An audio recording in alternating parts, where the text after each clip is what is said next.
keyakinan kelas. Apa itu keyakinan kelas?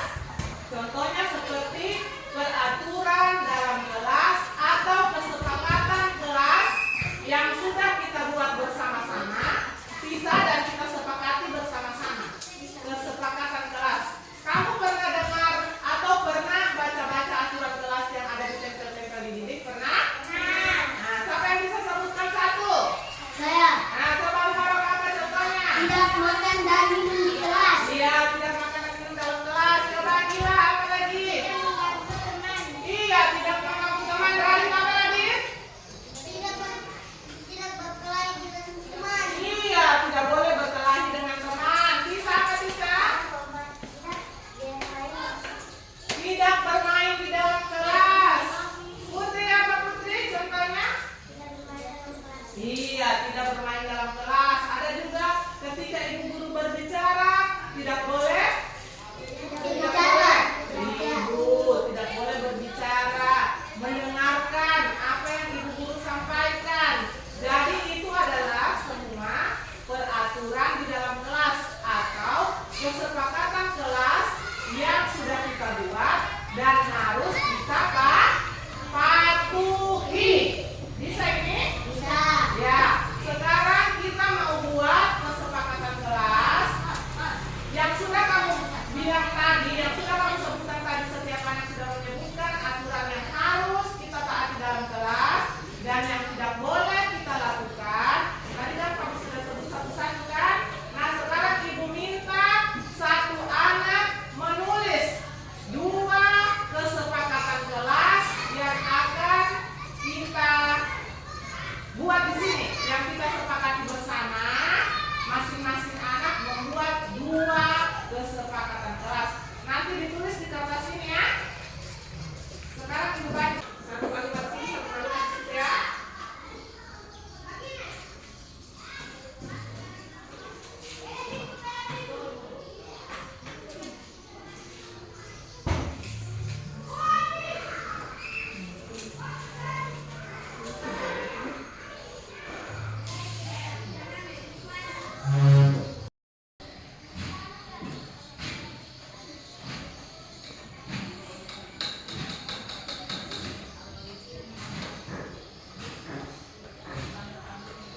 Di sini ada kesepakatan kelas yang sudah kamu buat tadi. Tidak makan dan minum di dalam kelas, tidak buang sampah sembarang.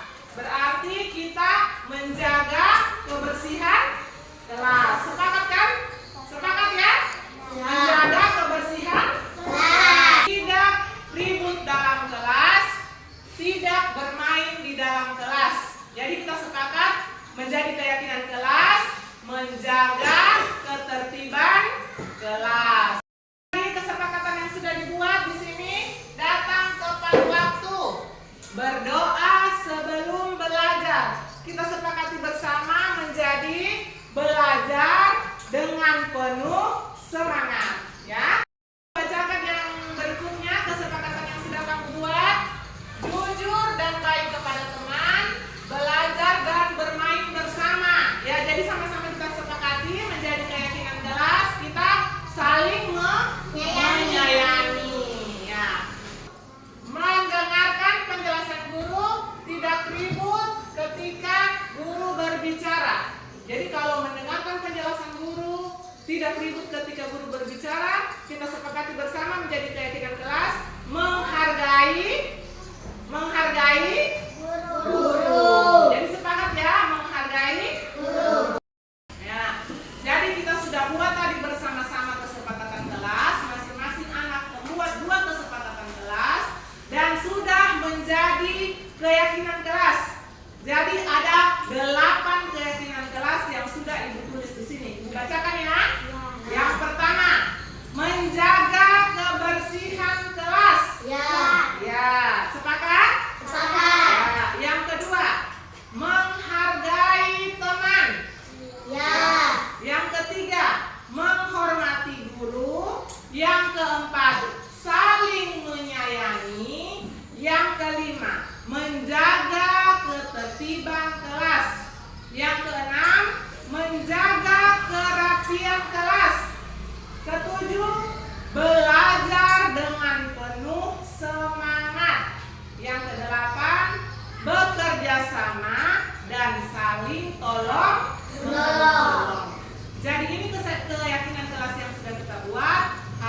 kita patuhi dan mudah-mudahan menjadi nilai-nilai kebaikan untuk diri kamu yang akan menjadi karakter pada diri kalian. Jadi ini memiliki nilai-nilai kebaikan yang harus kita yakini bersama. Mudah-mudahan kita dapat menjalankannya dengan penuh kesadaran dan dengan penuh semangat. Tepuk tangan dulu. Ini keyakinan kelas sudah ada sama ibu di sini ada 8. Sama-sama kita hitung. 1,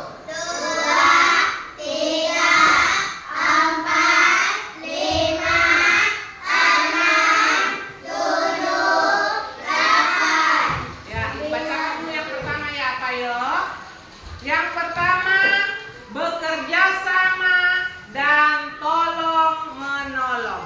Ini keyakinan kelas yang kita ya. Yang kedua, di sini ada menghargai teman. Ya. Yang ketiga ada menghormati guru. Yang berikutnya saling menyayangi. Berikutnya ada menjaga ketertiban kelas. Kemudian ada menjaga kerapihan kelas. Kemudian menjaga kebersihan kelas. Dan yang terakhir belajar dengan penuh semangat. Jadi ini adalah keyakinan kelas yang harus kita patuhi. Di sini ada berisi nilai-nilai kebaikan yang akan menjadi ciri khasnya kamu, yang akan menjadi karakter baik pada diri kamu dan akan kamu yakini dan menjadi budaya positif di sekolah kita.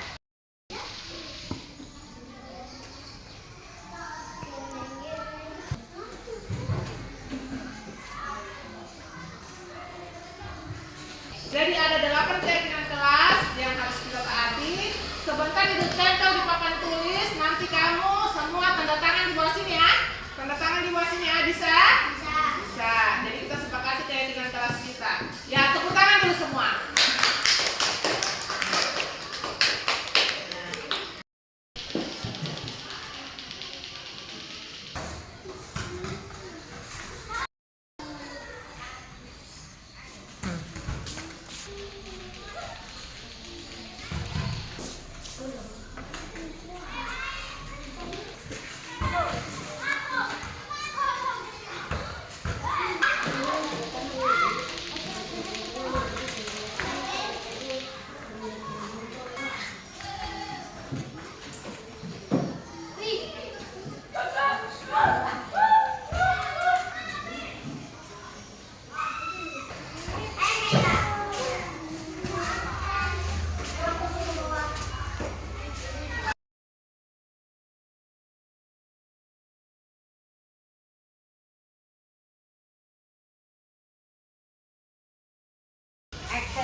astaghfirullahaladzim.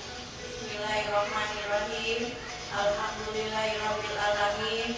Asyhadu an la ilaha illallah wa asyhadu anna Muhammadar Rasulullah. Allahumma sholli ala sayyidina Muhammad wa ala ali sayyidina Muhammad. Ya Allah yang Maha Pengasih lagi Maha Penyayang, puji dan syukur kami panjatkan kehadirat-Mu, karena atas limpahan rahmat-Mu pada pagi ini kami dapat berkumpul dalam acara kegiatan sosialisasi diseminasi budaya positif. Semoga acara yang dilaksanakan selalu dalam lindungan dan ridho-Mu. Allahumma ya Allah ya Karim, jadikanlah kami yang hadir di sini memiliki sifat amanah, jujur dalam hidup dan kehidupan kami. Ya Allah, hanya kepada-Mu kami memohon pertolongan. Anugerahkanlah kami tekad, kekuatan, keikhlasan. Rabbana taqabbal minna innaka antas samiul alim wa tub alaina innaka antat tawwabur rahim. Amin amin ya rabbal alamin. Assalamualaikum warahmatullahi wabarakatuh. Itulah pembacaan doa yang dibawakan oleh Ibu Rini Wulandari. Kepada Ibu kami ucapkan terima kasih. Baiklah, kita melanjutkan pada acara selanjutnya, yaitu sambutan dari kepala sekolah yang akan diwakili oleh Ibu Rosmiawati. Kepada Ibu kami silakan.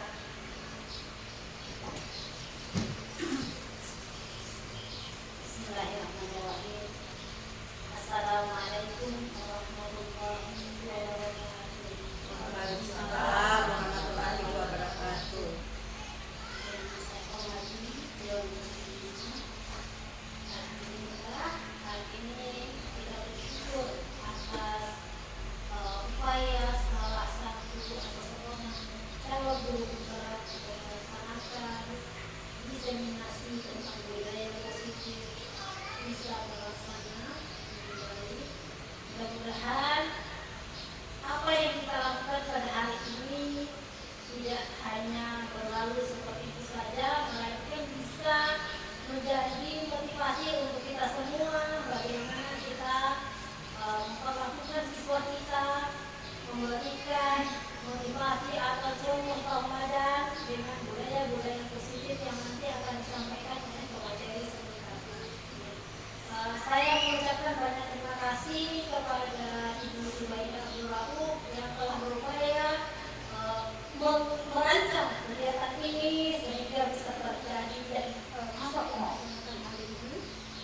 Semoga acara hari ini bisa berjalan dengan baik. Dan saya juga mengucapkan banyak terima kasih kepada Dewan Guru sekalian karena sudah mau mendukung teman-temannya yang bergabung di Guru Penggerak, mau mendengarkan dan mengikuti sosialisasinya dengan baik. Ya. Kemudian yang terakhir pesan saya, tolong materi sebentar disimak dengan sangat baik supaya bisa kita terapkan di sekolah apapun yang menjadi budaya positif yang bisa kita terapkan di SD dan di sendiri. Ya, mungkin sekian saja sampai dulu pada siang hari ini. Dari Profesor Budaya, wassalamualaikum warahmatullahi wabarakatuh. Waalaikumsalam warahmatullahi wabarakatuh.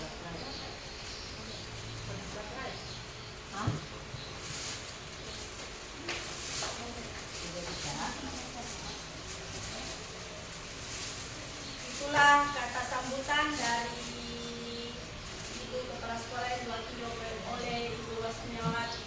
Kepada Ibu kami ucapkan banyak terima kasih. Selanjutnya, marilah kita mendengarkan dan menyimak diseminasi budaya positif yang disampaikan oleh Ibu Zubaidah Abdul Rauf. Kepada Ibu kami silakan.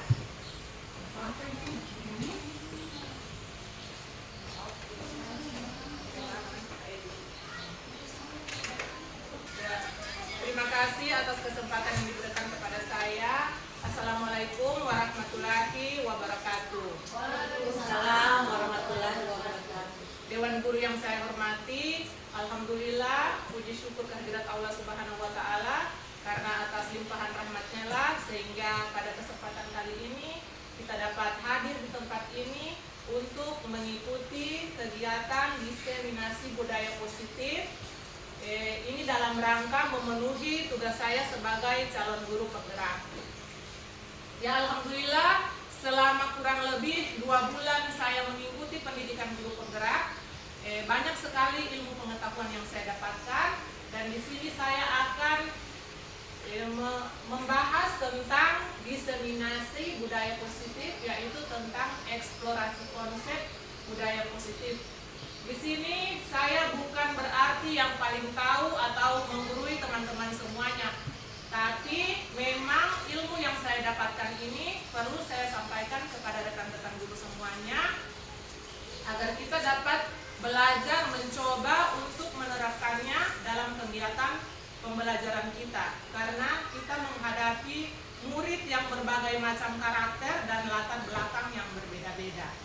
Ya, sebelum saya lanjut, kita briefing dulu supaya lebih semangat lagi. Saya minta kesediaannya Ibu Yuli untuk memimpin briefing kali ini. Ya, terima kasih atas kesempatan yang diberikan saya. Ya, supaya enak kita bergerak, bagaimana kalau ibu guru berdiri dulu semua? Biar kita berdiri. Ikut-ikut ya. Lagunya itu gampang kok. Tangan diputar-putar. Nanti ikut saya. Ya, 1, 2, 3. Tangan diputar-putar, bertepuk tangan. Tangan diputar-putar, peganglah bahu. Tangan diputar-putar, peganglah lutut. Digoyang-goyang, digoyang-goyang, digoyang-goyang. Diputar-putar, diputar ke atas.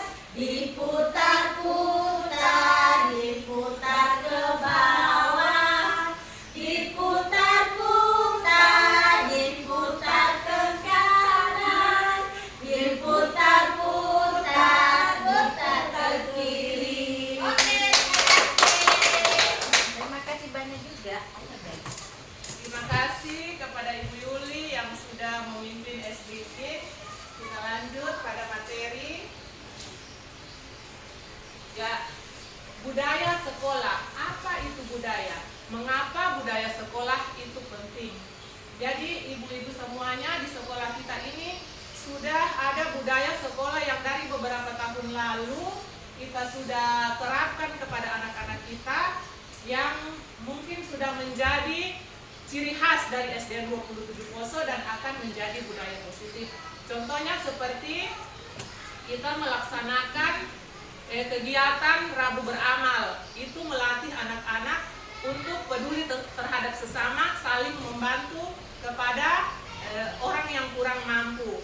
Kemudian kita melaksanakan Asmaul Husna, pembacaan Asmaul Husna, itu termasuk budaya positif, melatih anak-anak untuk mandiri dan tetap beriman kepada Allah Subhanahu wa Ta'ala. Kemudian kita juga melaksanakan sholat duha, kita melaksanakan membaca doa sebelum belajar dan setelah selesai pembelajaran. Kita melaksanakan kerja bakti. Itu nilai-nilai yang dapat diambil dari budaya positif. Kita berarti mencintai lingkungan, kita peduli terhadap lingkungan. Mudah-mudahan budaya positif yang sudah kita terapkan di SD 27 Poso ini akan menjadi budaya sekolah kita dan menjadi ciri khas dari sekolah kita dan tidak akan terhapus oleh waktu karena kita terus menerapkannya. Ya, budaya merupakan sesuatu hal yang dapat kita peroleh tentu dengan tidak waktu yang singkat, dimulai dari melakukan hal-hal kecil atau sederhana yang dilakukan secara terus-menerus, secara konsisten dengan dukungan sistem lingkungan sekolah yang lambat laun akan menjadi kebiasaan-kebiasaan baik yang akan menjadi karakter pada pribadi masing-masing dan akan menjadi budaya. Ya, budaya positif adalah nilai-nilai atau keyakinan-keyakinan dan kebiasaan di sekolah kita yang berpihak pada murid sehingga murid dapat berkembang menjadi menjadi pribadi yang kritis, penuh rasa hormat dan bertanggung jawab. Ya, di sini ada materi eksplorasi konsep yang akan kita bahas pada hari ini, yaitu tentang budaya positif. Yang pertama ada perubahan paradigma teori kontrol, yang kedua ada makna disiplin dan nilai-nilai kebajikan, yang ketiga ada hukuman, konsekuensi, dan restitusi, yang keempat ada 3 motivasi perilaku manusia, yang kelima ada keyakinan kelas, keenam ada kebutuhan dasar manusia, kemudian 5 posisi kontrol, yang kedelapan segitiga restitusi. Jadi saya harap ibu-ibu bisa menyimak ini sampai akhir kegiatan nanti, karena nanti di selesai materi ini akan kita adakan refleksi dan sesi tanya jawab. Ya, ini ada cobalah buka. Kita akan bermain cobalah buka. Saya mohon 2 orang guru untuk maju di depan bermain ini. Barangkali Ibu Vera dengan Ibu Ros. Yang Ibu Ros mencoba mengepalkan tangannya dan berpikir bahwa di dalam kepalan tangannya ini ada hal yang sangat berharga, yang sangat penting, yang tidak boleh orang tahu. Kemudian Ibu Vera mencoba merayu, membujuk supaya Ibu Ros membuka kepalan tangannya. Kita akan lihat apakah Ibu Ros mau membuka atau tidak. Ayo, silakan di depan. penting yang baik. Pokoknya Ibu Vera merayu, Ibu Ros ayolah buka, nanti barangkali saya kasih apa, saya iming-iming kasih apa. Tapi yang baik tuh. Iya, hal yang baik, yang sangat berharga, yang tidak boleh orang lain tahu. Tetap mencoba membujuk, merayu Ibu Ros. Ayo silakan. Ayo. Kasih dia pun 2. Ada dia punya 2-2. Ayo, Mas, nanti dibiarkan tidak boleh. Barangkali mau bilakan nasi padang atau apa. Nasihat ini. Mau jalankan gelas dong. Mereka kasih gelas depan, tenang. Ini kamu potong. Ayolah. Kasihan jaga. Please, buka. Buka tidak ya? Buka tidak ya? Buka. Tidak boleh. Ya rayu lagi, pokoknya Apa? sampai dengan kaki iming-iming mau kasih apa kah? Terus cantik. Apakah Ibu Ros mau atau tidak? Berikan senyuman. Oh, mau traktir makan bite? Astaga.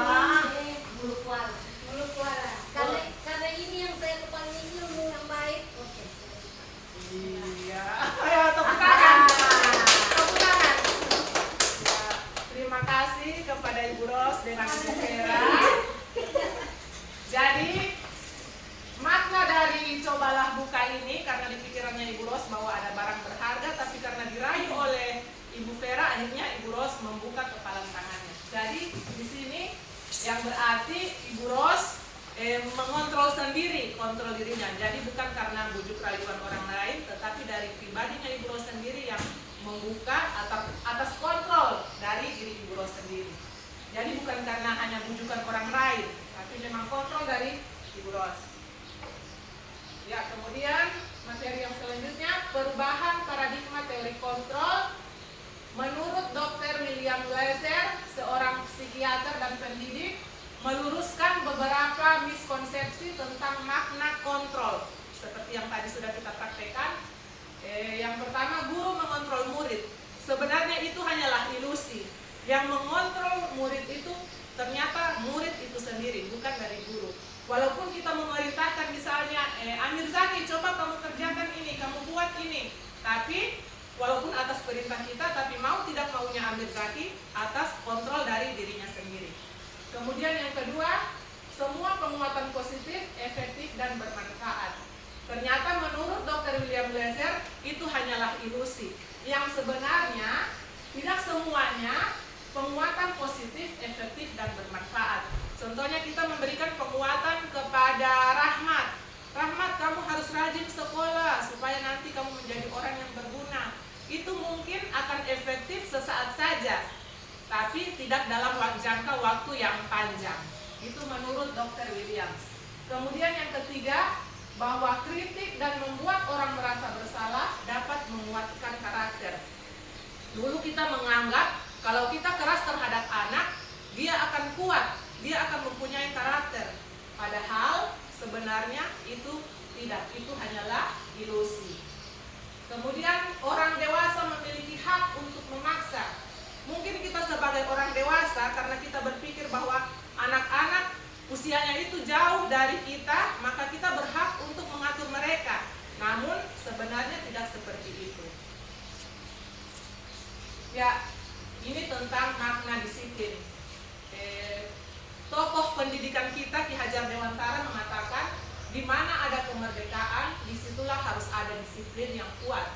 Sungguh pun disiplin itu bersifat self-disiplin, yaitu kita sendiri yang mewajibkan kita dengan sekeras-kerasnya, tetapi itu sama saja. Sebab jikalau kita tidak cakap melakukan self-disiplin, wajiblah penguasa lain mendisiplin diri kita. Dan peraturan demikian itulah harus ada di dalam suasana yang merdeka. Maksudnya makna disiplin di sini, sebenarnya makna disiplin itu adalah dari diri kita sendiri. Kitalah yang mendisiplinkan diri kita. Tapi ketika motivasi untuk mendisiplinkan diri kita sendiri tidak ada, maksudnya motivasi dari dalam, motivasi internal, maka kita memerlukan motivasi eksternal dari luar, yaitu dari orang lain. Ya, disiplin positif menumbuhkan kesadaran serta memberdayakan murid untuk melakukan sesuatu tanpa adanya ancaman hukuman atau penghargaan. Contohnya kita mendisiplinkan murid kita, misalnya Basaib. Kita menyuruh Basaib datang ke sekolah memakai seragam. Yang sebenarnya Basaib melakukan itu bukan atas motivasi dari gurunya, tetapi atas kesadaran sendiri dari dirinya sendiri bahwa oh, saya menghargai diri saya mencintai diri saya. Jadi itu adalah nilai-nilai yang ada pada diri anak tersebut.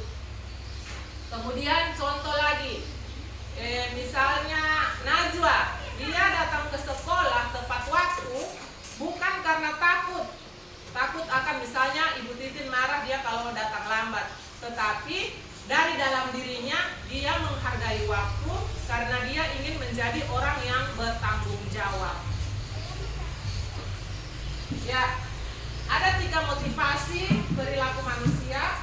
Yang pertama, untuk menghindari ketidaknyamanan atau hukuman. Ini adalah motivasi eksternal. Jadi dia berpikir dalam dirinya, apa yang akan terjadi apabila saya tidak melakukannya. Misalnya, kalau saya datang ke sekolah tidak tepat waktu, apa yang terjadi? Tentu dia berpikir akan dihukum, akan ditegur oleh gurunya. Kemudian yang kedua, motivasi yang kedua yaitu untuk mendapatkan imbalan atau penghargaan dari orang lain. Jadi ini masih motivasi eksternal dari luar. Apa yang akan saya dapatkan apabila saya melakukannya? Misalnya seperti Najwa tadi, saya datang ke sekolah tepat waktu, mungkin akan diberi hadiah oleh ibu guru atau akan mendapat pujian. Jadi dia berharap untuk diberi penghargaan dari orang lain. Kemudian yang ketiga, untuk menjadi orang yang mereka inginkan dan menghargai diri sendiri dengan nilai-nilai yang mereka percaya. Ini motivasi dari internal, motivasi dari dalam diri kita sendiri. Sebenarnya inilah yang menjadi tujuan dari disiplin positif. Jadi dia berpikir bahwa saya akan menjadi orang yang seperti apa bila saya melakukannya. Contohnya, Najwa datang ke sekolah tepat waktu, berarti saya menghargai diri saya menghargai waktu, saya mau menjadi orang yang bertanggung jawab. Ya, seperti itu. Kemudian ada hukuman, konsekuensi, dan restitusi. Kalau hukuman ini bersifat sepihak dan tidak melibatkan kesepakatan. Contohnya dari guru sendiri yang membuat itu hukuman. Kemudian kalau konsekuensi itu sudah disepakati dan dipahami, jika kita melakukan kesalahan ada konsekuensinya. Ini berarti dibuat oleh guru dan anak-anak di dalam kelas. Kemudian ada restitusi. Restitusi ini proses menciptakan kondisi bagi murid untuk memperbaiki kesalahannya. Berarti kita melakukan yang tindakan yang salah yang anak-anak lakukan atau melanggar aturan, dengan mengambil langkah restitusi, menjadi menciptakan kondisi murid untuk memperbaiki kesalahannya. Nanti akan kita bahas selanjutnya. Ya, restitusi ini bukan untuk menebus kesalahan, namun untuk belajar dari kesalahan. Contohnya misalnya Akbar datang terlambat ke sekolah. Jadi anak yang terlambat datang ke sekolah itu dia sudah merasa bersalah. Tentu di dalam dirinya ada ketakutan. Oh, bahwa saya nanti akan ibu guru marah. Jadi sampai di sekolah ibu guru tidak memarahinya, tetapi menawarkan kepadanya, menanyakan kepadanya, kenapa kamu tidak datang ke sekolah. Jadi anak tersebut karena dia sudah salah, dia tidak merasa down karena dimarah lagi oleh gurunya. Jadi restitusi ini bukan untuk menebus kesalahan, tapi untuk belajar dari kesalahan. Jadi anak tersebut akan belajar dari kesalahannya karena dia ditegur oleh guru, dia ditanya kenapa kamu tidak terlambat datang, apa yang akan kamu lakukan supaya kamu tidak terlambat lagi ke sekolah. Kemudian restitusi adalah tawaran, bukan paksaan. Jadi di dalam anak yang melakukan kesalahannya tadi, kita menawarkan tindakan apa yang akan kita lakukan. Jadi kita berdiskusi dengan anak tersebut. Misalnya Amir Zaki lambat ke sekolah, kita tawarkan siapa yang akan membangunkan kamu. Misalnya dia terlambat bangun kan, siapa yang akan membangunkan kamu nanti supaya tidak terlambat. Apa yang akan kamu lakukan supaya tidak terlambat? Mungkin saya memerlukan orang di rumah yang akan membangunkan saya. Siapa misalnya? Kakak saya atau orang tua saya. Kalau kakak kamu tidak bisa, saya ada punya alarm HP, saya akan bunyikan alarm. Jadi kita menawarkan solusi, bukan paksaan. Ya, fokus pada solusi. Kita mencari jalan keluar supaya anak itu tidak terlambat lagi datang ke sekolah. Kemudian restitusi mencari kebutuhan dasar yang mendasari tindakan. Misalnya anak kita terlambat datang sekolah, mungkin kebutuhan dasar di rumahnya tidak terpenuhi, mungkin tentang perhatian dari orang tuanya tidak mau membangunkan dia, atau mungkin sudah bosan tiap hari dibangunkan tapi tetap sifatnya seperti itu. Jadi ada kebutuhan dasar yang tidak terpenuhi sehingga dia selalu datang terlambat ke sekolah. Kemudian restitusi memperbaiki hubungan. Contoh misalnya Rehan dengan Mirsa berkelahi, saling dorong-mendorong. Kemudian dia tanpa sengaja menarik bajunya Rehan. Akhirnya kancing bajunya terlepas. Jadi tentunya si Rehan ini akan merasa bersalah.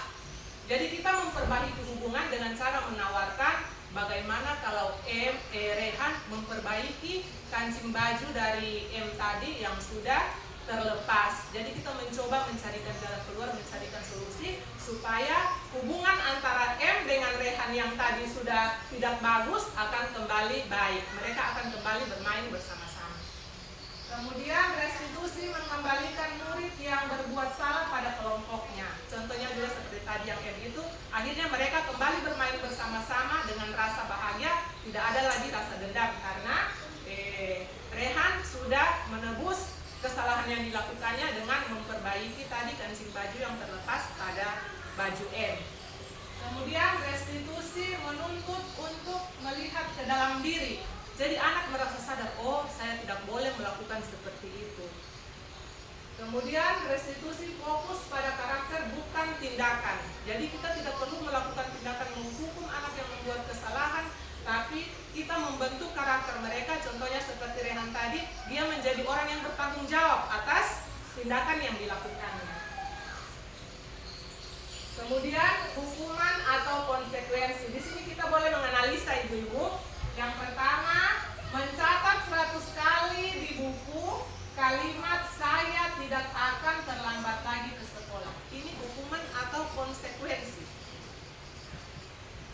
Mencatat 100 kali di buku kalimat saya, ya ini merupakan hukuman. Kemudian membersihkan coretan yang dibuatnya di meja tulis. Misalnya Najwa mencoret-coret meja, dia membersihkannya. Ini hukuman atau konsekuensi? Konsekuensi. Ya, konsekuensi. Kemudian murid diminta lari keliling halaman sekolah karena tidak memakai seragam. Hukuman. Ya, ini merupakan hukuman. Kemudian mengganti kertas tugas teman yang telah dicoret. Konsekuensi. Ya, konsekuensi. Membersihkan kelas karena kelas kotor saat istirahat.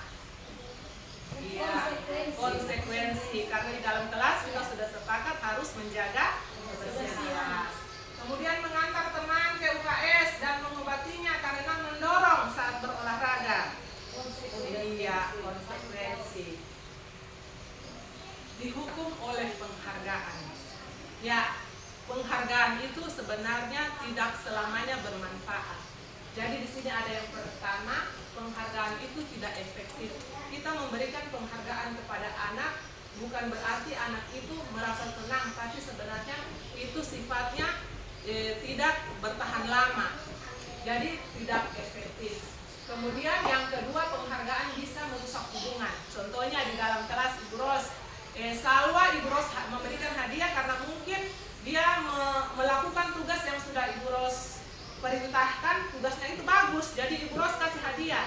Nah, ketika dia mendapat hadiah berupa barang, misalnya, kemudian dia melirik kepada Jana, saya dapat hadiah, kamu tidak. Tentunya Jana akan merasa sakit hati. Akhirnya hubungan antara Salwa dengan Jana tidak baik.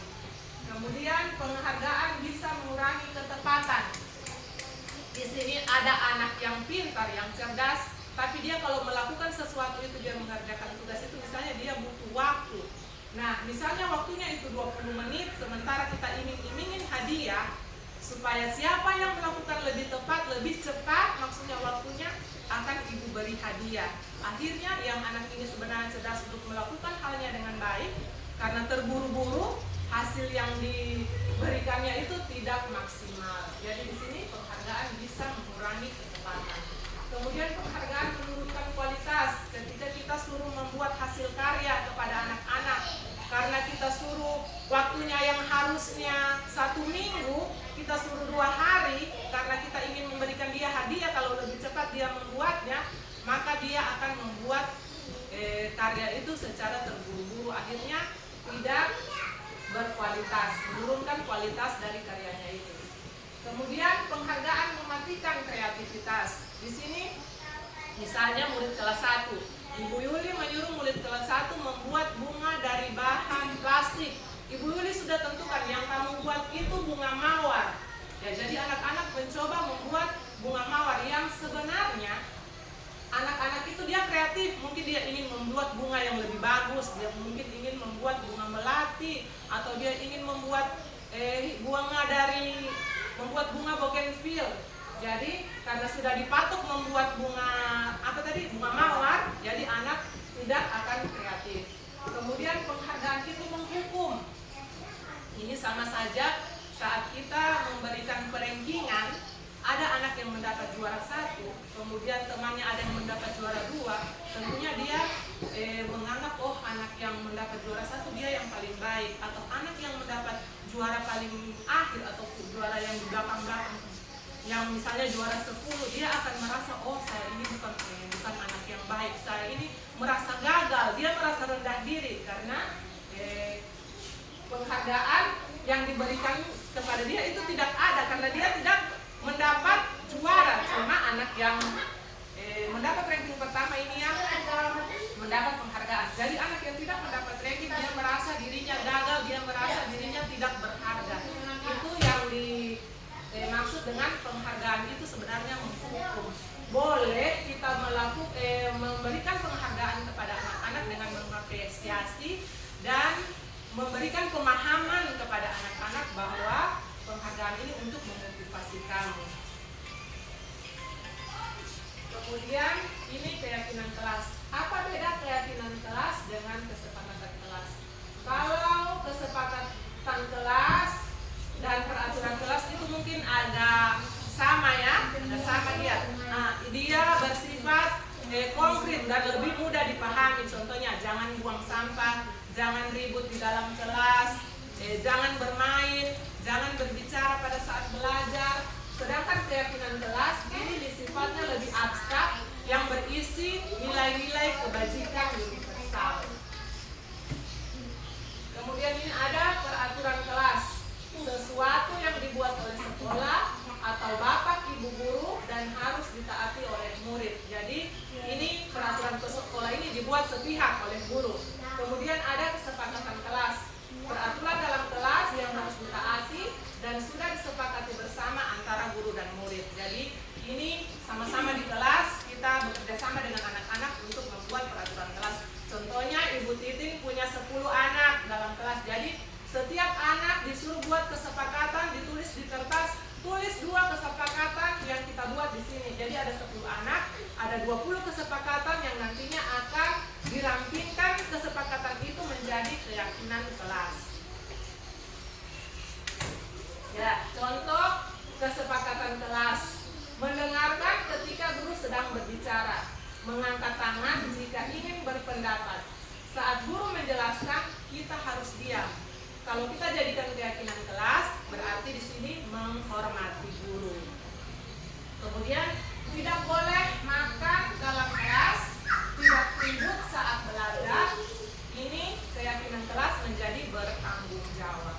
Kemudian datang dan pulang tepat waktu, memakai seragam sesuai jadwal.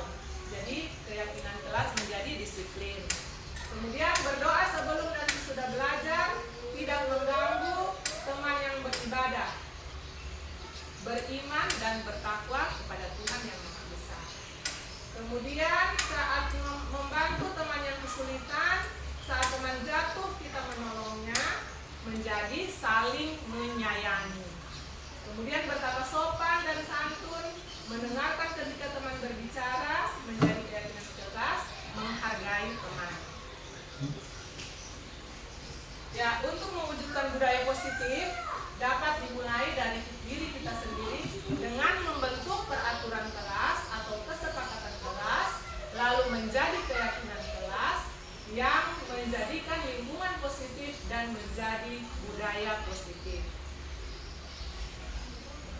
Ya, ada 5 kebutuhan dasar manusia. Yang pertama, bertahan hidup, contohnya kesehatan, rumah, dan makanan. Kemudian yang kedua, kasih sayang dan rasa diterima. Contohnya, kebutuhan akan hubungan dan koneksi sosial, memberi dan menerima kasih sayang, dan kebutuhan untuk merasa menjadi bagian dari suatu kelompok. Yang ketiga, penguasaan atau pengakuan akan kemampuan, dianggap berharga, bisa membuat perbedaan, bisa membuat pencapaian atau kompeten, diakui dan dihormati.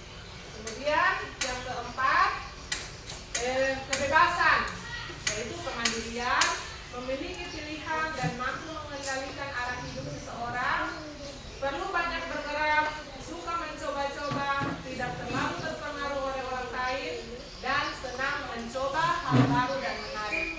Yang kelima, kebutuhan dasar yang kelima yaitu kesenangan, mencari kesenangan, bermain dan tertawa. Nah, di sini kita sama-sama mengidentifikasi masalah berikut. Sebenarnya ini masalah yang sudah pernah saya alami sebelum saya mengikuti pendidikan calon guru penggerak. Fajar seorang anak kelas 3, belum selesai mengerjakan tugas di kelas, langsung ke halaman sekolah bermain bola bersama teman-teman kelas lain yang saat itu sedang pelajaran olahraga. Tingkahnya ini membuat Ibu Dina bingung dan seringkali menyusulnya ke halaman sekolah. Ada beberapa kemungkinan jawaban yang diberikan Fajar, identifikasi kebutuhan yang ingin dipenuhi oleh Fajar jika respon Fajar seperti di bawah ini. Jadi kita identifikasi kebutuhan apa yang dia inginkan. Yang pertama, saya bosan belajar menggambar di kelas. Kebutuhan apa kira-kira yang dia inginkan di sini? Ya, jadi dia ingin kebebasan, dia ingin mencoba hal-hal baru. Jadi kebutuhan dasar yang dia ingin penuhi adalah kebebasan. Kemudian, saya senang bermain bola dengan teman-teman. Ya, jadi dia ingin bersenang-senang, mencoba hal-hal yang baru, ingin tertawa, ingin bermain bersama teman-teman dan bersenang-senang sehingga dia merasa bahagia. Jadi kebutuhan yang dia ingin penuhi adalah di sini tentang kesenangan. Kemudian teman-teman senang karena saya sering memasukkan bola ke begawang. Berarti dia merasa diterima. Kebutuhan dasar yang dia ingin penuhi di sini, dia merasa diterima dan terpenuhi kebutuhan kasih sayangnya. Kemudian saya tadi banyak mencetak gol, Bu. Saya hebat kan? Berarti kebutuhan yang dia ingin penuhi di sini yaitu kebutuhan akan pengakuan bahwa dia diakui, oh dia ini diakui, dia hebat, dia bisa mencetak banyak gol. Jadi mungkin kita sebagai guru dari materi ini kita perlu belajar lebih lagi untuk memahami kebutuhan dasar anak-anak kita. Mungkin jikalau dari rumah ada salah satu kebutuhan yang tidak terpenuhi, dia akan melakukan tindakan-tindakan yang di luar jalur, yang di luar dari peraturan sekolah, kemudian dia melanggar yang hal itu, sehingga kita menilai bahwa hal yang dibuatnya itu adalah hal yang salah. Padahal kebutuhan dasarnya tidak terpenuhi. Nah, ini 5 posisi kontrol. Kita sebagai guru memiliki 5 posisi kontrol. Yang pertama yaitu penghukum. Biasa menggunakan hukuman fisik maupun verbal. Contoh seperti tadi, misalnya Zaki lambat datang ke sekolah, datang langsung, Zaki, ngana-ngana terus ini yang diurus. Jadi dengan kata-kata yang akhirnya akan menyakiti anak itu, atau kita hukum, kamu lari keliling lapangan 5 kali putaran. Contohnya seperti itu. Jadi di sini posisi kita adalah posisi penghukum. Yang kedua, pemantau. Selalu mengawasi atau memantau siswanya, mengukur kedisiplinan siswa tanpa ada tindakan. Contohnya seperti tadi, ketika Fajar bermain bola, ibu gurunya memantau. Oh, ini anak bermain bola lagi. Ibu guru menyusun lagi ke lapangan. Fajar, ayo masuk ke dalam kelas, belajar kembali, tanpa ada tindakan supaya Fajar tidak melakukan hal itu lagi besok-besoknya. Kemudian pembuat merasa bersalah. Di sini kita sebagai guru akan bersuara lembut dan menunjukkan kekecewaan kepada siswa, sehingga siswa akan merasa rendah diri. Contohnya seperti tadi, Fajar, kamu tidak kasihan kah sama ibu? Ibu so capek-capek mengajar, kamu cuma lari keluar bermain bola, jadi anak itu akan merasa bersalah. Jadi di sini kita memiliki posisi kontrol pembuat merasa bersalah.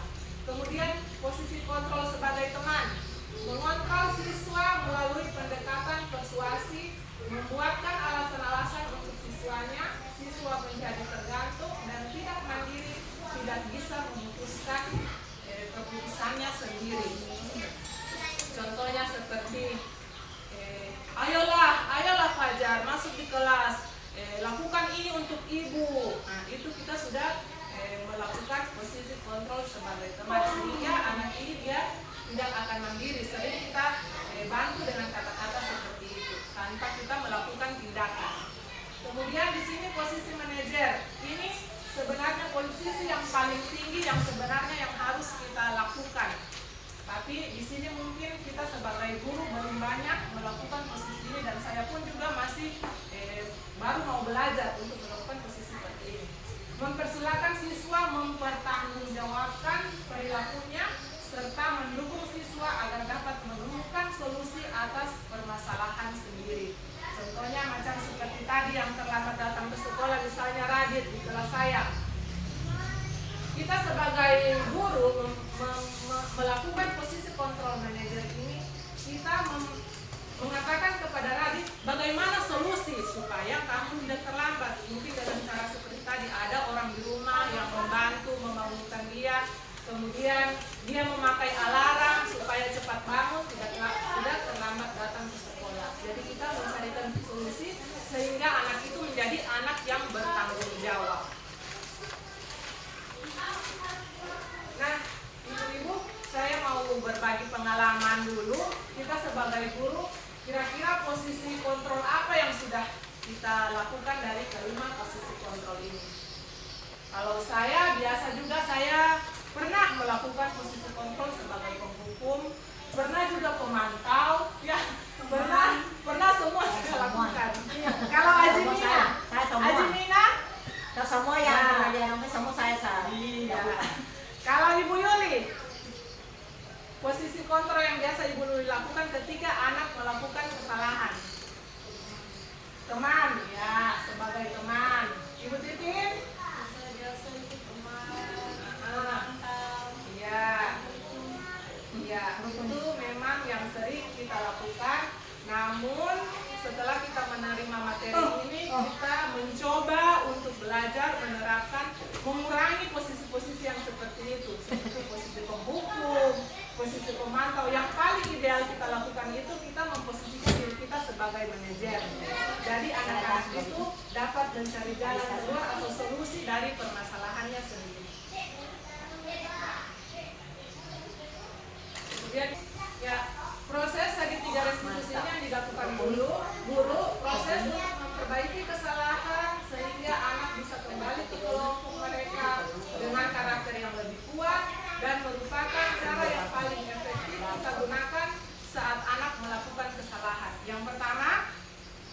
menstabilkan identitas dari anak tersebut. Anak yang sudah melakukan kesalahan, tentunya dia akan merasa kecewa, dia akan merasa dirinya salah, sehingga yang kita lakukan kepada anak itu dengan menstabilkan kesalahannya, menstabilkan identitasnya. Contohnya kita mengatakan, iya, semua orang pernah berbuat salah, bukan cuma kamu saja yang pernah melakukan kesalahan. Ibu juga pernah melakukan kesalahan. Artinya di sini kita menstabilkan identitasnya sehingga dia tidak menjadi lebih down lagi. Kemudian yang kedua itu memvalidasi tindakan. Jadi tindakan yang dia lakukan itu kita validasi. Jadi setelah ini apa yang kamu lakukan? Apa yang terjadi jika kamu melakukan sesuatu? Contohnya tadi anak yang terlambat sekolah. Oh iya, saya akan mencoba untuk mengatakan kepada orang di rumah, kepada kakak saya atau orang tua saya, supaya membangunkan saya atau supaya saya menyalakan alarm dan saya tidak akan terlambat lagi datang ke sekolah. Kemudian yang ketiga, menanyakan keyakinan. Keyakinan apa? Ketika anak melakukan kesalahan, kita menanyakan keyakinan. Keyakinan kelas apa yang sudah kita lakukan? Nanti anak itu akan menjawab, oh, keyakinan kelas yang kita lakukan yaitu datang dan pulang tepat waktu. Jadi anak itu lambat laun akan memiliki karakter dalam dirinya bahwa saya harus menjadi orang yang bertanggung jawab terhadap waktu, menghargai waktu, datang tepat waktu ke sekolah. Kemudian kenapa penting segitiga restitusi? Bisa membuat murid menjadi pribadi yang bernilai dan bisa kembali ke kelompoknya. Maksudnya di sini dia menjadi pribadi yang bernilai dengan kita menawarkan solusi yang akan dia lakukan. Akhirnya dia kembali belajar dengan rasa bahagia bersama teman-teman. Ya, semoga bermanfaat dan dapat kita aplikasikan dalam kelas dan anak-anak kita dapat merdeka dalam proses pembelajaran. Jadi di sini ibu-ibu kita mulai dari semester 1 yang nantinya kita mulai mencoba membuat kesepakatan kelas atau yang nantinya akan menjadi keyakinan kelas, sehingga budaya positif di SDN 27 ini akan terus berjalan dan akan menjadi ciri khas dari SDN 27 Poso yang akan kita wariskan nanti kepada generasi-generasi selanjutnya yang tidak akan terhapus oleh waktu sehingga menjadi budaya positif di sekolah kita. Ya demikian, terima kasih, semoga bermanfaat. Kalau ada kesalahan mohon dimaafkan. Di sini saya akan melakukan refleksi dari materi yang sudah saya bahas ini. Barangkali ada teman-teman yang merasa oh materi ini yang saya anggap menarik, atau oh saya pernah melakukan materi yang sudah disampaikan, oh saya pernah melakukan seperti ini, atau oh selama ini saya keliru menempatkan posisi saya sebagai penghukum, atau apa yang ingin kita refleksikan hari ini. Silakan ibu-ibu, siapa tahu ada yang mau berefleksi dari materi yang sudah saya sampaikan. Bisa Pak Usul? Iya, boleh. Ya, silakan Ibu Titin.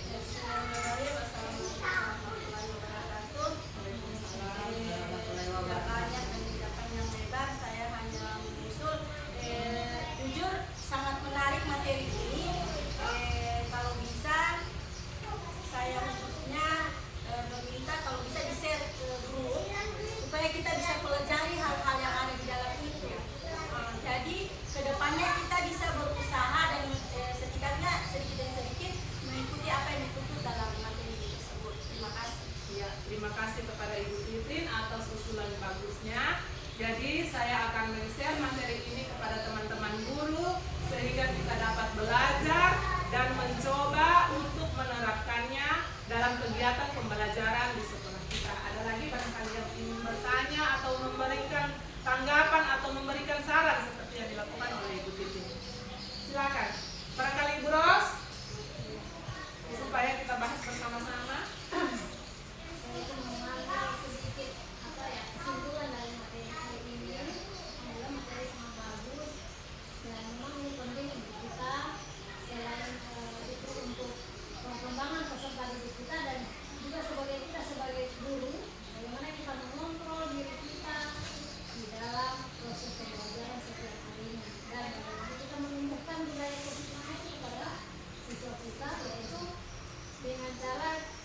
kita memposisikan diri sebagai manajer tanpa harus selalu melakukan atau memberikan hukuman kepada siswa di setiap apa yang mereka lakukan. Di setiap pelanggaran yang mereka lakukan, melakukan penghukuman, sehingga itu bukan membuat siswa kita berubah, melainkan cuma menambah mereka menjadi lebih sering melakukan itu, karena kita tidak menumbuhkan karakter itu pada diri mereka. Jadi bagaimana kita menumbuhkan karakter itu dengan tadi solusi-solusi yang diberikan. Jadi kita bisa menawarkan ke siswa bagaimana mereka membuat solusi dengan apa yang mereka tindakan yang sudah mereka lakukan, yang mereka anggap. Mereka bisa menuliskan sendiri solusinya, dan itu mungkin lebih akan bertanam dibanding kita yang memberikan solusi kepada siswa. Terima kasih. Iya, terima kasih, bagus sekali tanggapan dari Ibu Ros. Memang di sini kita perlu banyak belajar karena anak-anak kita ini kita bilang hari ini mereka mematuhinya, besoknya mereka membuat lagi. Jadi memang perlu banyak memberikan pemahaman, dan kita terutama seorang guru kita perlu memperbaiki diri kita dengan banyak belajar, menerapkan dari hal-hal yang sudah saya sampaikan tadi. Saya pun nanti mengikuti pendidikan calon guru penggerak ini baru tahu, oh ternyata selama ini keliru yang saya lakukan, oh ternyata saya harus seperti ini. Begitu, terima kasih atas tanggapan dari teman-teman, atas kegiatan ini yang sudah mendukung kegiatan ini dan mendukung saya serta memberikan semangat dan terus memotivasi saya sehingga saya dapat terus belajar dari kegiatan guru penggerak ini, dan akhirnya saya bisa mengaplikasikannya, mengimplementasikannya kepada teman-teman yang ada di SD Negeri Pos ini. Terima kasih, sekian. Wassalamualaikum warahmatullahi wabarakatuh. Waalaikumsalam warahmatullahi wabarakatuh. Baiklah, cara selanjutnya yaitu terlebih dahulu kami ucapkan kepada pemateri karena sudah memberikan materi yang memang sungguh bagus pada hari ini, ya. Semoga kita semua dapat mendengarnya dan bermanfaat bagi kita semua. Dan kepada Ibu kami ucapkan terima kasih banyak. Selanjutnya